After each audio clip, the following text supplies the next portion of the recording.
이제는 너희 떼어 어둠의 권세로다. 53절 그 부분에 예수님이 그렇게 말씀하셨어요. 선포를 하셨어요. 지금 이 순간은 예수님이 지금 잡히시던 그 순간, 이제 그때부터 그때가 이제는 그러니까 너희 때요 어둠의 권세라. 그 전까지는 예수님 자신의 때였지만 자신의 시간표였지만 이제는 너희 때고 어둠의 권세다. 이게요. 어둠의 권세가 뭐냐? 사단을 말하는 것이고, 또 마귀를 말하는 것이고, 또 공룡권세, 악령들을 말하는 것이고, 또 이 사람들 속에 역사하고 있는 더러운 귀신들을 말하는 거겠죠. 자, 이들에게 사로잡히거나 유혹을 당하거나 미혹을 당하거나 부하내동이 되거나 그래 되면은 어떤 일이 일어나냐, 바로 오늘 같은 일이 일어납니다. 부하내동이란 말은 그들이 가지고 있는 그 사상, 그 행동과 그 사상의 머릿속으로 이미 찬성하고 동조하고 하는 것을 말하는 거죠. 그러니까 이 사단이 가지고 있는 생각, 마귀가 가지고 있는 생각, 악령들이 가지고 있는 생각, 더러운 귀신들이 가지고 있는 그 생각, 그 생각들에게 같이 동조를 한다든지, 그들이 가지고 있는 그 생각에 동조를 하면은 이제 동조한다든지, 아니면 아예 사로잡힌다든지, 아니면 유혹과 미혹을 받는다든지, 그렇게 될 때 많은 일이 나죠. 아담과 하와의 아들 가인이 자기보다 어려운 동생을 돌로 쳐 죽였잖아요. 오늘 왜 그랬을까? 질투 때문에 그랬나? 이러고 했는데 요한 1서 3장 10절에 보면은요, 악한 자에게 속하여, 악한 자에게 속해가지고 그래서 죽였다라는 거예요. 예수님께서 가인에게 저의 소원은 네 마음에 있는데 있지만은 또 제가 네 마음에 문턱에 막 엎드리고 거기에 있는데 너는 죄를 다스릴지니라 그렇게 말씀하셨고, 저의 소원은 네 마음속에 있지만은 빨리 죄를 다스리라 그렇게 막 하나님께서 친히 가인에게 경고도 하고 그랬어요. 그럼에도 불구하고 생각을 안 바꾸니까, 그래서 다시 말해서 이 마귀에게, 사단에게 부하내동 돼버리니까 그냥 그 들판에 있을 때에 돌로 쳐 죽였다. 자기 동생을 돌로 쳐 죽였다고 돼 있어요. 그럼 마찬가지로 오늘 이 지금 가룟 유다도 바로 어떻게 했냐. 예수님께서 여러 차례 얘기했어요. 경고를 하고 그랬어요. 경고하고 그랬어요. 그런데도 불구하고 생각을 안 바꾸니까, 사단이 미혹하고 유혹하고 그래서 사단에게 사로잡혀 버렸어. 사단에게 사로잡혀 버리니까, 그러니까 지금 예수님을 배반하는 거 아닙니까? 참 파는 거 아닙니까? 아니, 그래서 예수님께서 그것도 아주 진짜 나쁜 방법으로 입맞춤으로 인재를 파느냐. 예수님은 그랬잖아요. 입맞춘다는 게 뭡니까? 가장 친근한 표시잖아요. 가장 친근한 표시, 그 표시를 해간, 그 표시를 가지고 예수님을 팔았다니까. 그 악한 자에게 부한해동 되어버리니까, 악한 자에게 사로잡혀버리니까, 이 어둠의 권세에게 사로잡혀버리니까, 이런 현상이 일어나더라는 거예요. 어둠의 권세 사로잡혀버리니까, 요런 현상이 일어났다. 심지어, 그래가지고 예수님을 잡아가지고, 이 사람들이 지금 와서 막 예수님을 결국 잡아가지고, 묶어가지고, 그래가지고 대제사장의 집으로 끌고 갔잖아요. 그 대제사장의 집으로 끌고 가서는 거기서 이제 예수님을 지키는 사람들 있잖아요. 그 사람들이 막 그때부터 본격적으로 예수님을 희롱하고, 조롱하고, 막 욕하고, 때리고, 손바닥을 때리기도 하고, 막 별별 짓을 다 해요. 거기다가, 이 어둠의 어둠의 권세에, 때에, 딱 잡혀버리니까, 베드로는 3번씩이나, 막 예수님 막 부인하고 그런 현상이 있잖아요. 53절부터 62절까지 보면 예수님이 3번씩이나 예수님을 부인하는 그 장면이 나옵니다. 그런 장면이 연출이 돼요. 어둠의 권세가 막 역사하니까 그런 현상이 일어나는 거예요. 아니, 그게 무슨, 그러니까, 예수님께서 직접 말씀하셨잖아요. 베드로에게.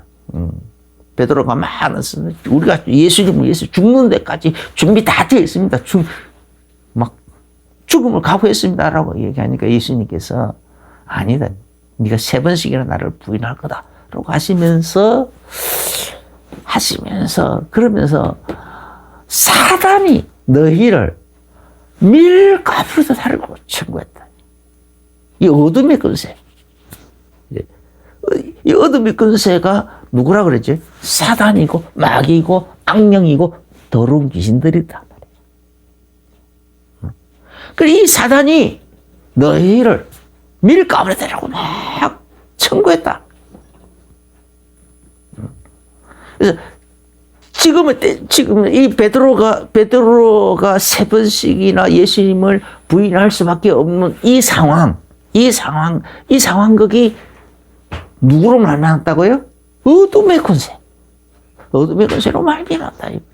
사단으로 말미암은 거예요. 사단이 지어 흔들어 놓는 시험의 때란 말이죠. 그래서 거기에 함몰돼 가지고 가룟 유다는 회개할 기회를 얻지 못하고 자살했어요. 그렇지만은 베드로에게는 예수님께서 내가 너희 믿음이 떨어지지 않도록 기도했대. 예수님이 친히 중보기도 하셨다는 거예요. 그래서 돌이킨 후에는 잠시 그렇게 마귀에게 사단의 어둠의 권세에 그렇게 영향력으로 그렇게 잠시 그 환경에 그런 환경에 어쩔 수 없이 말려 들어가 가지고 그렇게 시험을 당했지만은 당할지라도 그래도 돌이킨 후에는 거기서 그래서 내가 너희를 위해서 중보기도 하고 있은저 심지어 하나님 보좌 우편에 올라가서도 계속 중보기도 할 것인즉 돌이킨 후에는 또 다른 사람들, 그런 식으로 시험 들어있는 사람들, 사단에게 막 그렇게 흔들리고 있는 사람들, 다시 이렇게 세우라는 거예요. 할렐루야. 그게 베드로에게만 주는 사명도 아니고, 우리에게도 동일하게 주시는 사명이에요. 사단에게 그래서 시험 당하고 있는 많은 사람들이 이렇게 세우고, 복음을 듣지 못한 사람들에게 복음을 전하기도 하고, 그게 우리가, 죽을 때까지, 우리 남은 생에 우리가 가져야 될 가장 우선해야 될 중요한 사명이에요. 최우선적으로 해야 될 우리의 일이에요, 일. 우리의 일이고 하나님이 우리를 통하여 하시고자 하시는 일이기도 하고. 그래. 그러면 이 어둠의 권세에 사로잡혀 버리니까 그 다음에 또 어둠의 권세들이 막 득세를 하면 어떤 일이냐? 예수님조차도 그죠?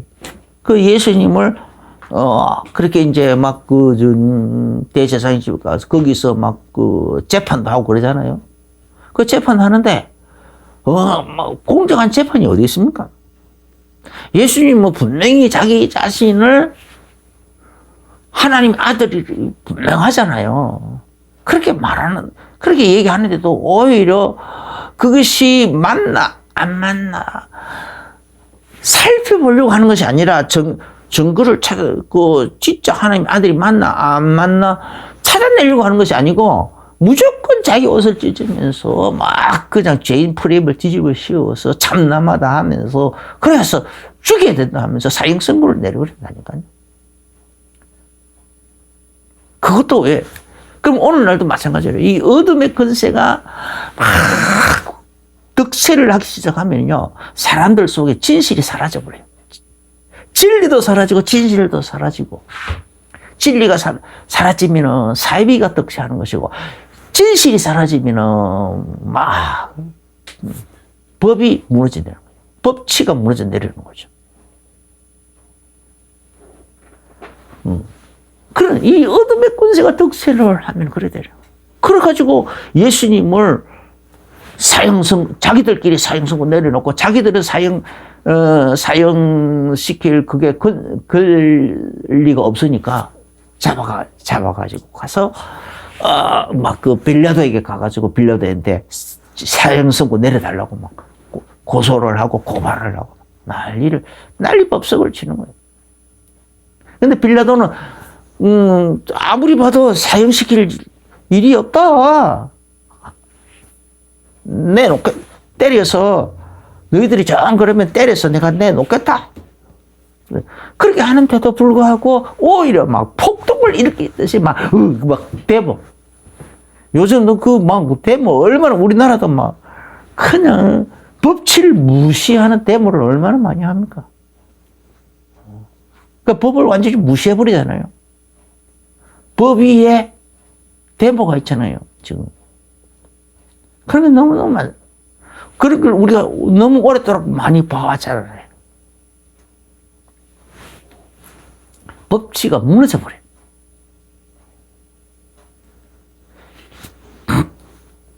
근데 이 당시에도 그렇게 돼버린 거야. 막 사람들이 하면서 폭동을 일으키려고 막 그러니까 막 이 빌라도가 겁을 집어먹고 그냥. 니들 마음대로 해! 하고 내줘버려. 이 사람의 죄에서는 나는 깨끗하게 하면서 그 물에다가 손까지 씻어가면서. 그런 식으로까지 하더라. 어둠의 권세가 득세를 하면은, 요렇게 되더라, 요렇게. 그런데 슬프게도, 우리나라가 지금, 우리가 벌써 몇 년 동안 그런 현상을 막 보고 있지 않습니까? 그런데 전 세계적으로 보면 이런 게 너무너무 많아요. 북한은 말할 것도 없고.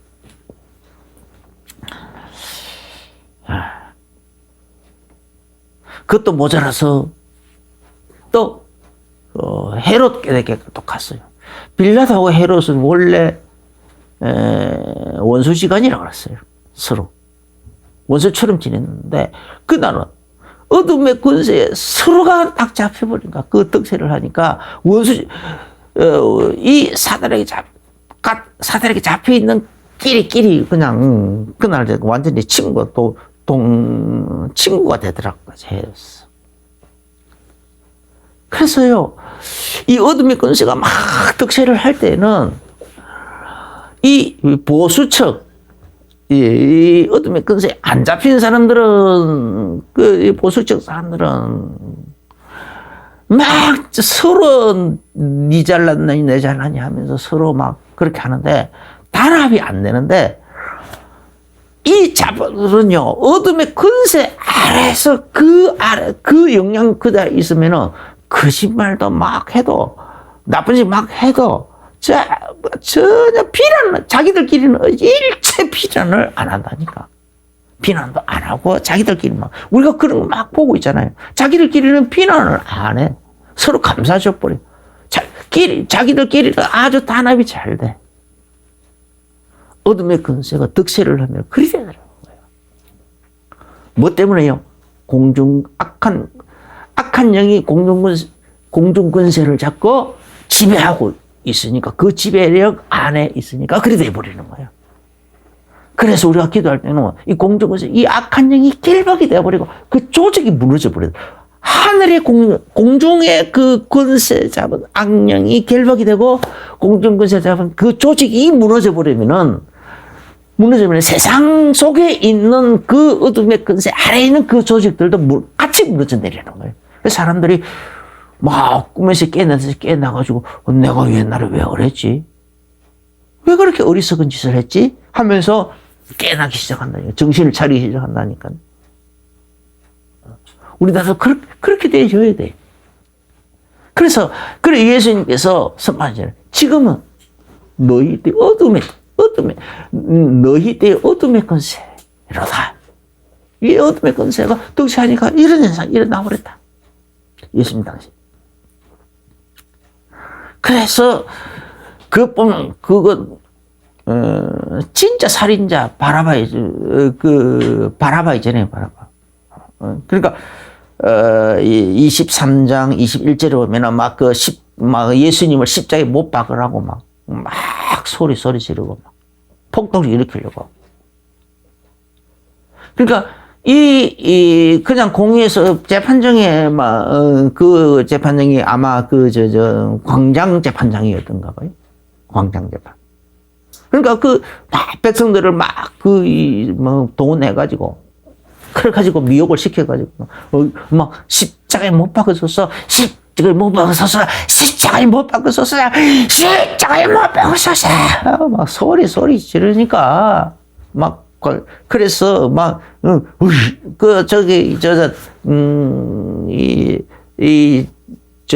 이 어둠의 권세에 잡힌 사람들 데모하는 거 보면은요, 얼마나 합이 잘 맞습니까?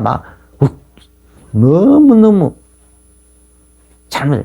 그 사람들은 구호도 너무너무 합이 잘 맞아. 근데 보수 측 보면 구호도 제대로 못해. 차이가 많아. 근데 여기는 이 사람들이 지금 어둠의 권세 딱 잡혀버리니까 어둠의 권세, 너희 때의 어둠의 권세로다. 예수님이 선포하셨잖아요. 그 안에 딱 있으니까 아주 십자가에 못 박으소서, 십자가에 합도 잘 맞아. 아주 구호도 착착 잘 맞춰가면서 난리를 친다. 완전히 빌라도가 겁을 집어먹겠고. 도저히 겁을 그래서 막 꼼수를 씁니다, 빌라도가. 제일 흉악한 죄, 바라바. 그래서 핑계를 대는 거예요. 명절을 때 되면은 죄수 중에 한 사람은 석방시켜주는 전례가 있는데 그 전례들은 내가 한 사람 석방해줄게. 두 사람 중에 하나 택해라. 아주 흉악한 죄 바라바가 있고 예수님이 있는데 둘 중에 그래서 자기는 인간적인 생각으로 이 흉악한 죄인을 놔두라고 말하지 않겠지. 예수님은 아무리 봐도 죄가 없으니까 예수님을 놔주라고 하겠지 하고 그래서 석방 쪽 그런 식으로 내걸었다니까 바라보고 그 빌라도가. 그런데 사람들은 아니라는 거예요. 그냥 오히려 바라바를 놔두고 예수님을 못 박아야 된다. 그렇게 소리 질러버린다. 흉악한 죄인은 놔두고 어둠의 권세가 득세하면 일이 된다니까요. 흉악한 죄인에 대해서 도대체 그 사람을 흉악하게 보지를 않아. 이런 현상이 일어나더라. 이래서. 그래가지고 결국 사형 선고를 내려버렸습니다. 그래서 사형 선고 내려놓고 그래놓고는 이제 채찍도 때리고 가시 필는데 가시면 씌우고 희롱도 하고 조롱도 하고 뺨도 때리고 침도 베고 온갖 조롱을 다 하고 있는 거예요.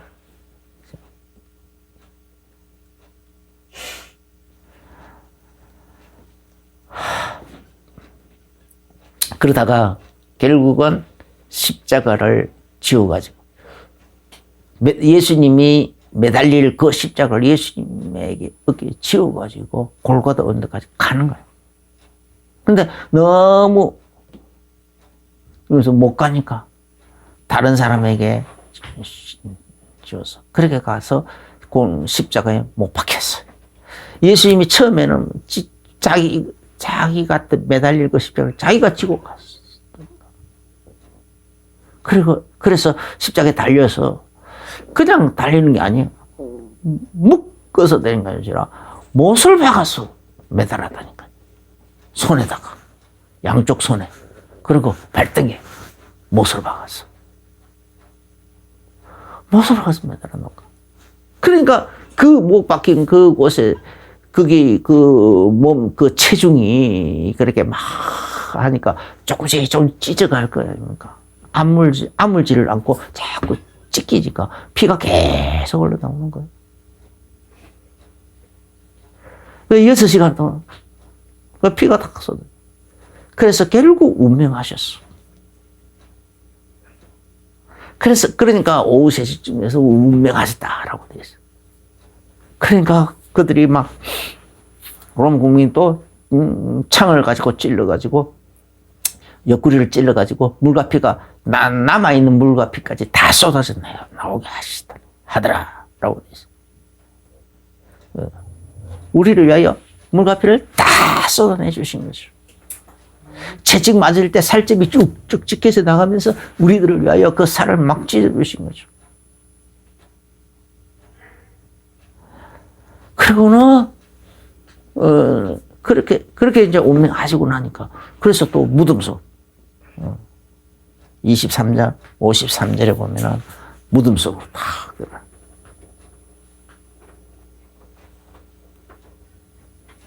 자, 그렇게 그러고는 사람들을 같이 끼고 무덤 그때 이제 봉인까지 다 했어요. 무덤을 한번 열지 마라 하고 봉인까지 다 했어. 파수꾼까지 세워놓고. 자, 끝으로 그래 놓고 자기들은 이제 드디어 예수님을 못 박아 죽이는데 성공했다. 사형시키는 것에 성공했다라고 자기들은 그냥 축배를 들고 막 그렇게 했죠. 안심을 하고 그랬는데 끝으로 보기에는 완벽하게 이 어둠의 권세가 이긴 것 같아요. 근데 하나님은 아니. 하나님의 더 큰 죄와 지식으로 그래서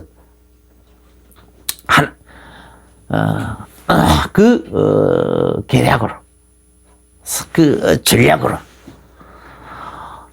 또 사랑으로 이것을 오히려 어둠의 권세가 죽이려고 발악하는 그것을 고스란히 이용을 해가지고 고스란히 이용을 해서 하나님의 사랑을 표현하고 하나님의 구원을 이루어 나가신 거예요. 하나님 구원을. 하나님의 대속의 일을 성취해 나가신 거예요. 이사야서 53장 4절 5절에 예수님이 우리의 질고를 지고 우리의 슬픔을 당하셨어요. 십자가에 달려서 채찍 맞고 찔리고 상하고 징계받고 채찍 맞고 그리고 결국 죽으시기까지 하는 그제 그렇게 사형선고를 당하고 죽으시기까지 죽으시고 무덤 속에까지 들어가시는 이런 엄청난 사건을 그런 사건이 예언이 되어 있잖아요. 그 예언을 누구를 통하여 성취했습니까?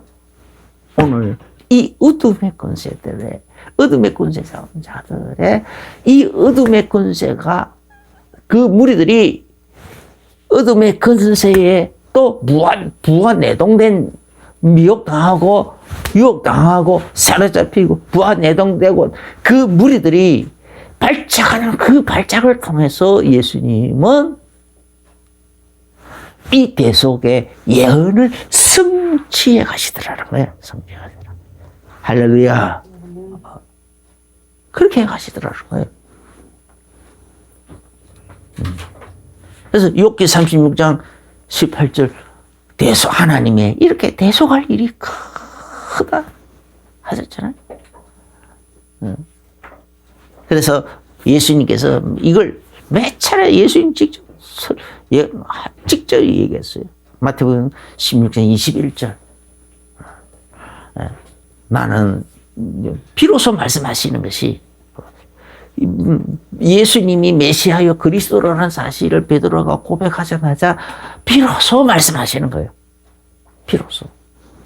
이때로부터 비로소 예수님께서 말씀하신 거. 그게 뭔가? 예수님께서 예루살렘에 올라가가지고 대제사장들에게 또 서기관들에게 풀림을 당하고 십자가에 못 박혀서 죽으셨다가 그리고 사흘 만에 부활할 거다. 그걸 비로소 말씀하시는 거예요. 메시아로서 우리의 메시아로서 우리의 그리스도로서 그런 식으로 우리를 위하여 살을 찢고 물과 피를 쏟아주시는 그 일을 누구를 통하여 이루시느냐? 이 어둠의 권세 잡은 자들. 이 어둠의 권세 잡은 자들 그들에게 사로잡힌 자들, 그들에게 미혹당한 자들, 그들에게 유혹당한 자들, 그들에게 부안해동된 자들, 그들의 그 발작을 통하여, 발작지를 통하여서 그걸 이용해가지고 예수님의 이 대속의 예언을 이루실 것이라는 거예요. 할렐루야.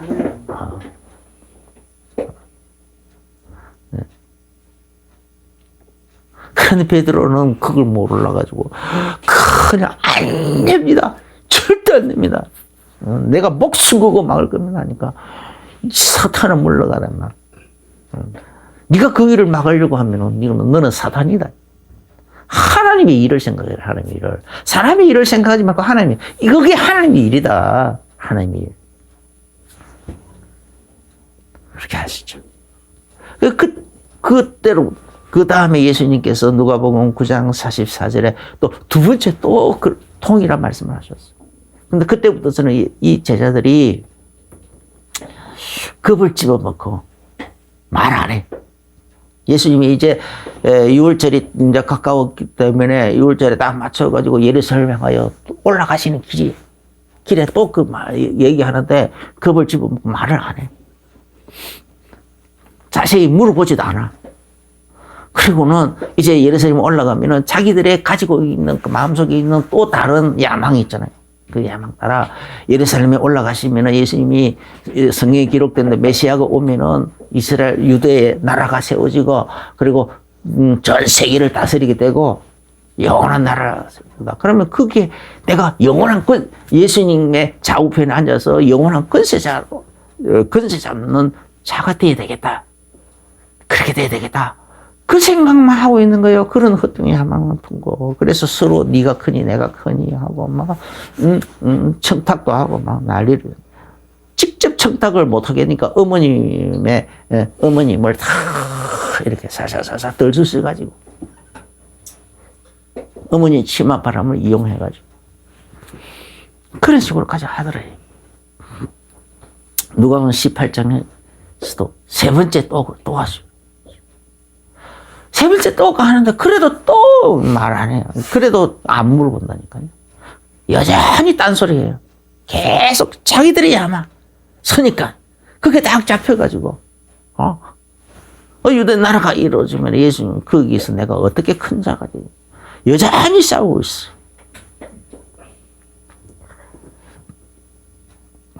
예수님의 그 예언의 말씀을 이런 성취하는데 누구를 통해요?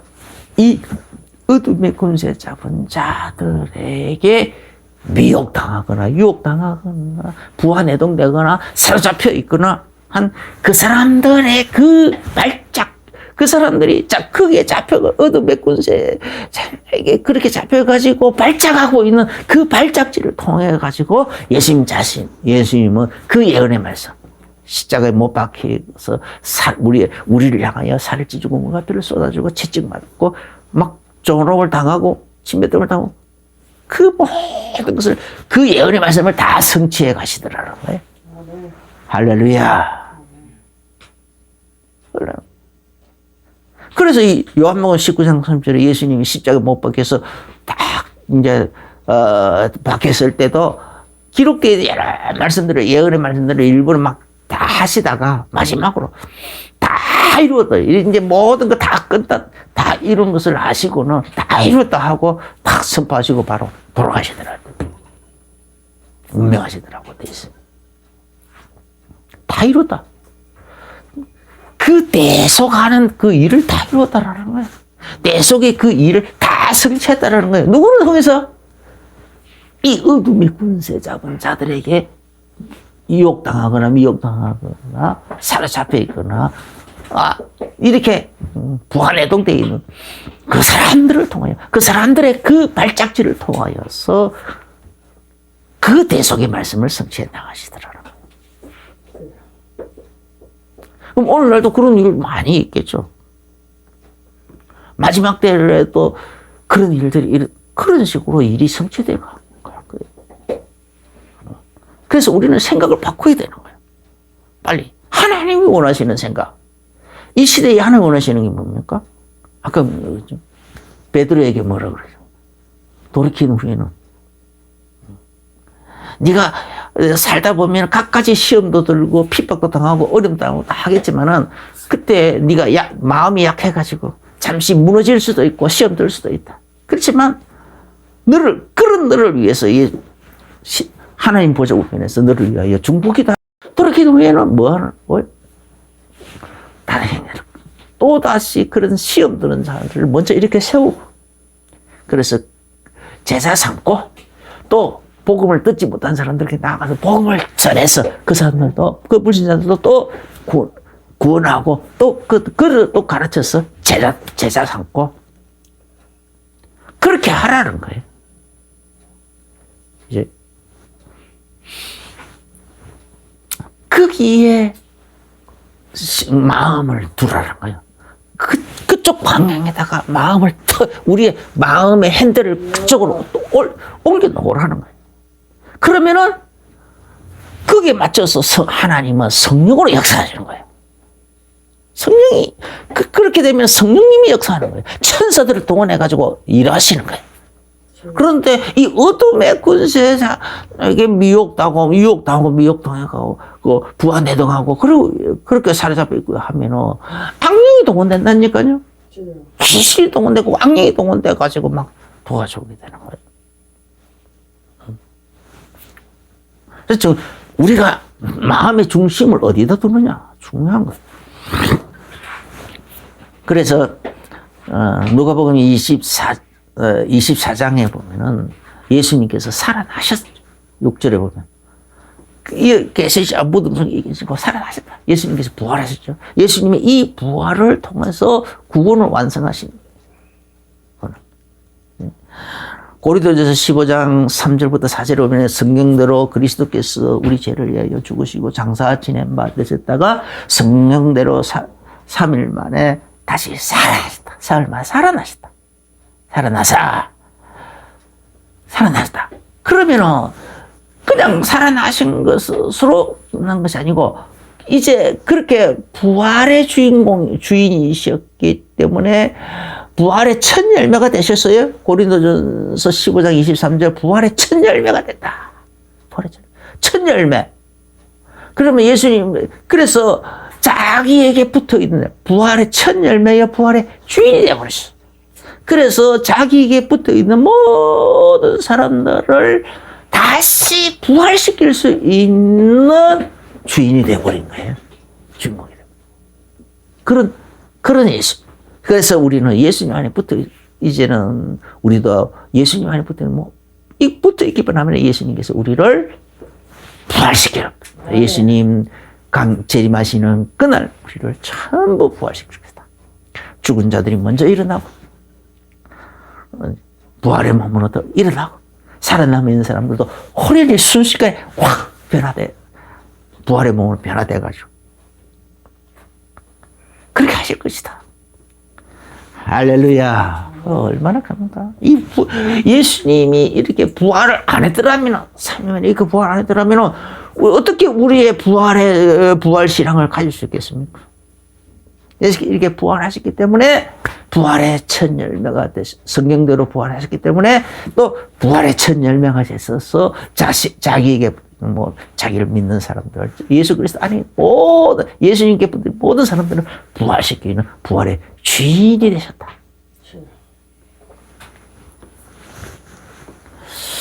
그래서 고린도전서 15장 54절부터 50절은 사망을 이기고, 사망을 삼키고 이겨버렸다.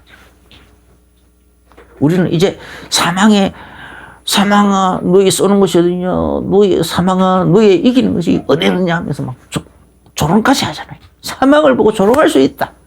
우리는 이런 사망의 권세에서 해방되어 버릴 거예요. 할렐루야. 그래서 로마서 8장 2절에 죄와 사망의 법에서 너희 해방하였느니라. 죄와 사망의 법에서 해방되어 버렸다.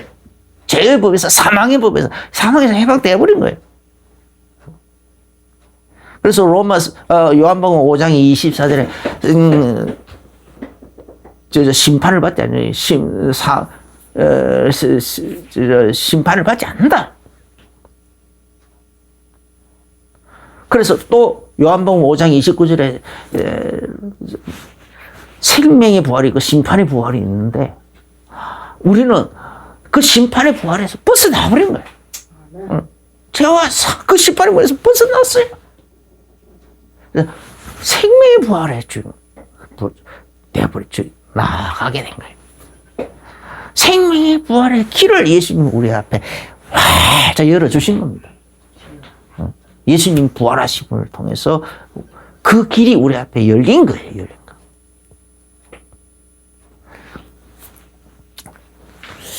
거. 오늘날에요, 어둠의 세력들이, 이제 앞으로의 어둠의 세력들이 활동할 때가 되면은요, 종말 시대에는 예수님 분명히 예언을 하셨잖아요. 마태복음 24장에 보면 1절부터 14절 보면요, 거짓 선지자들이 많이 일어난다고 되어 있잖아요. 거짓 그리스도가 막 나타난다 했잖아요. 심지어 적 그리스도까지 나온다고 그랬어요. 난리와 난리의 소문, 또 민족이 민족을, 나라가 나라를 대적하여 일어나고 철저히 기근과 지진이 있다. 요즘요, 계속 벌써 작년부터 보면은요, 모든 일기예보에 전부 다 신기록이에요, 신기록. 전부 신기록. 기상 관측 이래로 가장 전부 신기록 아닌 게 없어. 작년에 보면 다 그게 우리나라만 그런 게 아니고 전 세계적으로 다 신기록.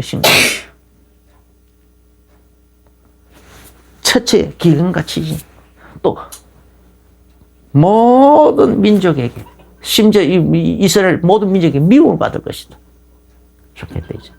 이스라엘이 모든 민족에게 미움 받게 된대요. 그래서 그 미움 받는 이스라엘이 미워서 나라들이 10개 나라들이 뭉쳐가지고 연합국을 만든대요. 그걸 보고, 그게 다니엘서 2장에 있는 10발가락의 시대고, 그게 바로 다니엘서 7장에 있는 10뿔의 시대고, 그래서 계시록 13장에 있는 10뿔의 시대. 10뿔의 시대.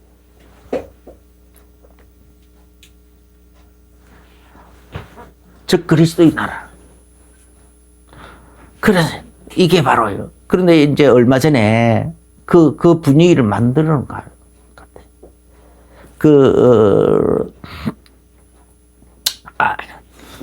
갑자기 이름 단어가 생각이 안 나네. 이스라엘하고 하마스입니까? 그 하마스가 이스라엘을 가서 테러를 하고 막 했는데, 갑자기 쳐들어가면서 테러했는데, 그 작전이 뭐냐? 알아크스 홍수거든. 알아크스 홍수.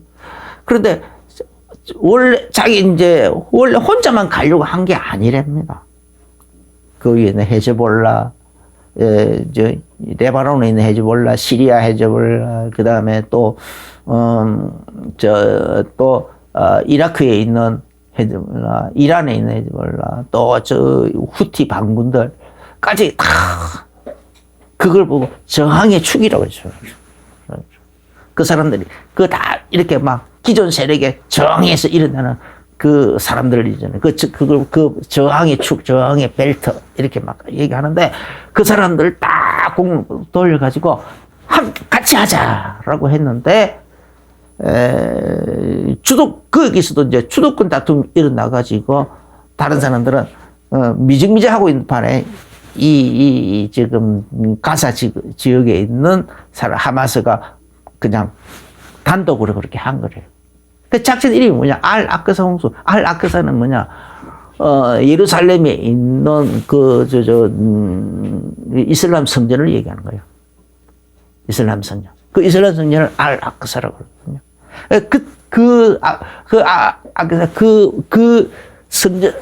성전을 회복시켜야 된다. 이런 거예요. 지금 이스라엘이 점령하고 있는데, 홍수처럼 밀고 들어가가지고, 확 점령을 해서 회복시켜야 된다. 하는, 알-아크사 홍수, 그 작전 이름이 그거예요.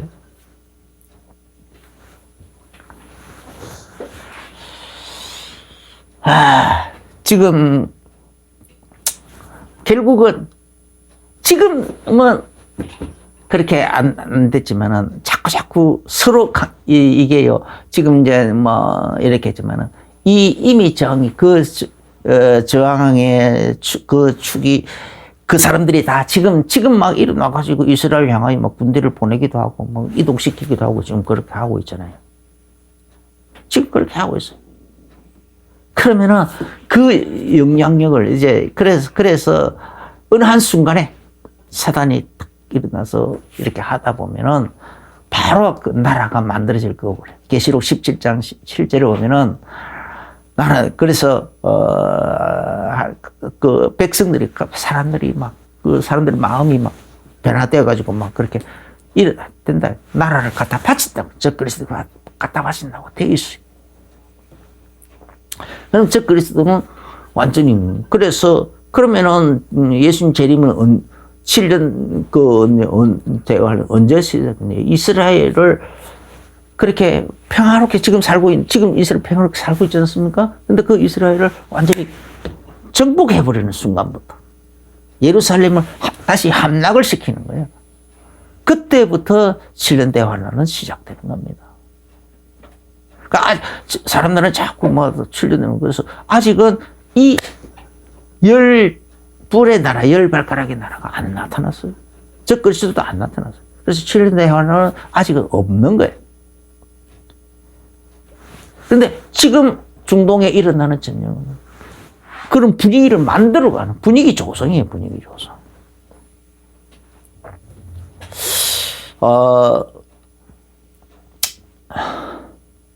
어떤 유튜브가요, 중동 지역에 이제 그렇게 이제 취재를 하면서 이제 이렇게 쭉 여러 나라들을 다 자전 가는데, 심지어 그 이슬람 있잖아요. 이제 사우디로부터 이제 쭉 다 돌아가지고, 예루살렘까지 가지고, 예루살렘의 그 알-아크사 거기까지 이제 가서 다, 돌아보고, 그리고 이제 어디로 갔느냐? 레바논까지 들어갔대요. 그런데, 그게 지금 촬영한 그 내용 중에 이스라엘을 또 통과한 것이 있잖아요. 그래가지고, 무조건 그냥 가두어버리고, 이스라엘의 첩자로, 스파이를 몰아가지고 아주 감옥에 갇혀서 혼났대요. 그리고 풀어주지도 않고 밖에 막 연락도 안 되게 만들고 막. 그런데 레바논을 갔더니 헤즈볼라에 잡혀가지고. 그래서 거기서 밖에 나가는 사람에게 연락해가지고 우리나라 영사관에, 대사관에 연락해가지고 우리나라 영사가 와서 빼내줬대. 그래서 빠져나올 수 있었답니다. 그 4일 만에 빠져나왔대. 지금 그래요. 그런데 예수님 그 성경 시대 때는 예수님 그때 당시에는 로마 제국 시대잖아요. 그러니까 그쪽 중동 지역뿐만이 아니고 유럽까지 다 국경이 없어요. 국경이 한 나라 뭐 거의 대부분의 민족에게 그냥 국경이 없어. 아무데나 막 가도 돼. 스파이 헤비를 뒤집어 쓸 이유가 하나도 없는 거야. 어느 민족을 가도. 왜 그랬을까? 나는 옛날에는 이스라엘이 왜 맨날 지지 못하고 맨날 강대국이 집에 삼켜지고 막 그랬을까 생각했는데 돌이켜보니까 요즘 보니까 그래. 복음을 전하려고 하면은 다른 나라로 다른 민족에 다른 나라로 가야 되고 다른 민족에게로 가야 되는데 가면 그냥 스파이 행위로 뒤집어 썼다 이 말이에요. 복음도 전하기 전에 스파이 행위를 뒤집어 쓰는 거예요. 그래서 죽게 되는 거예요. 복음 때문에 죽는 것이 아니라. 그래서 하나님께서 제국이라는 그 제국도 또 그것도 또 사단이 또 하는 거거든요. 근데 하나님은 그 사단, 공주굿에 잡은 사단을 이용을 그냥 그들이 하는 그것을 그대로 활용하셔가지고 제국을 세우고 그 제국을 통하여 이스라엘을 그 속에 집어서 넣어가지고 그 속에서 여러 민족들을 향하여 마음껏 복음 전할 수 있도록. 국경선, 비자, 그런 거 필요 없이 그냥 다 할 수 있도록 그렇게 하고 계시나 싶어요.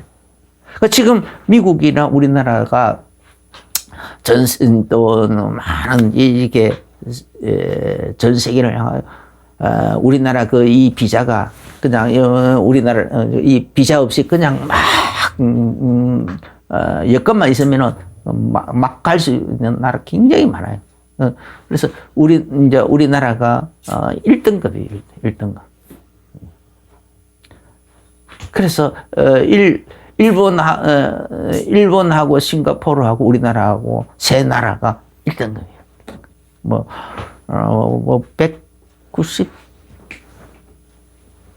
192개국인가. 그렇게 막 여건만 있으면 어디든지 갈 수 있대요. 그 정도로 하는 거는 뭡니까? 하나님이 우리가 선교에 대해서 마음을 품고 기도하고 있으니까 하나님께서 우리나라를 다 이렇게 축복하셔가지고 마음껏 다닐 수 있도록 전도 선교를 마음껏 다닐 수 있도록 단기 선교도 마음껏 다닐 수 있도록 마음만 먹으면 돈만 있으면 얼마든지 마음 먹고 돈만 있으면 어느 곳에 어디든지 갈 수 있도록 그렇게 하나님께서 우리나라 위상을 그렇게 세워주셨구나 라는 생각이 듭니다. 이제 하나님이 우리는 생각을 바꿔야 됩니다. 어둠의 권세 쪽에 혹시라도 아직도 미혹과 유혹과 그 사상의 잔재가 남아있다면 빨리 털어버리고 하나님 쪽으로 바꿔야 돼. 전도 선교 쪽으로.